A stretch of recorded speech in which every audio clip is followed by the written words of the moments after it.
translucent fabric for him to see her bra covered a little too much for his taste, but he could remedy that easily enough, and then there'd be nothing to stop him from closing his mouth on those tight nipples of hers. He bet that would warm her right up. He could almost feel them stabbing his tongue. A distinct hissing caught his attention seconds before a cold stream of water smacked him in the side of the face. He tightened his grip, while her discontent edged into amusement territory. "Hold this here," he asked, focusing for the first time on her eyes. They were a deep, velvety brown that matched her hair.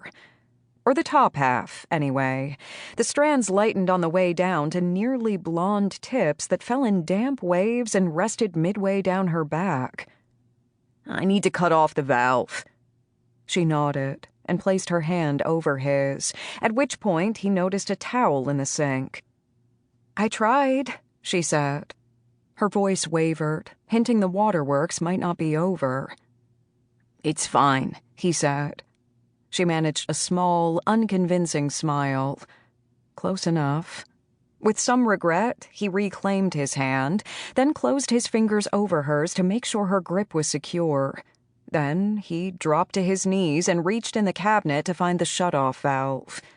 The whole underside of her sink was soaked, which probably explained his wet ceiling a lot better than the geyser did. Did you know you had a leak down here?" "Yes," she said, her voice still a bit wobbly. "Maintenance came today and fixed it." He crawled from under the sink and stood. "Clearly." He paused and looked over his shoulder toward the stove. "Is something burning?" "Oh, no." She jerked toward the stove, but apparently high heels weren't much for traction on wet tile because her forward momentum consisted entirely of pitching into his arms. He caught her just as a light knock sounded against the open door. "Kel." The man in the doorway stopped short when his gaze rested on Sawyer. His grip on a bouquet of flowers visibly tightened. "Brian!" The woman threw herself away from Sawyer so quickly she nearly fell again. He offered a steadying hand, and she immediately shook him off. "I guess you weren't expecting me." Her friend Brian paused to look at his watch, probably one of those new Apple douchebag detectors. 5 minutes early. "It's not what it looks like." She shot a pleading look Sawyer's way. "He's helping me with a plumbing emergency." Sawyer shrugged, feeling a bit territorial for no good reason. "Sorry, man," he said, without an ounce of sincerity. "It's not my fault she's wet, nor is it my fault she's burning whatever—" "They're peas." She pushed past Sawyer and moved the pot off the burner while her friend Brian gave him such a thorough once-over that he began to question which team the dude pitched for. But then again, Sawyer wasn't wearing a shirt to hide his six-pack, while not even the loose suit jacket the other guy wore could hide the kegger situation he had going on. Kel, or whatever her name was, turned away from the stove just in time to see old Brian throw down his flowers and hit the bricks.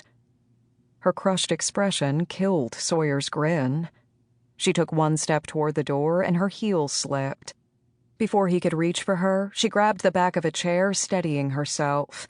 In dramatic, arm-flinging, footwear-flying fashion, she yanked off her shoes and threw them well away from the puddle that encompassed most of her floor, then stomped over and kicked the flowers out of the way before she slammed the door, shutting him inside with her.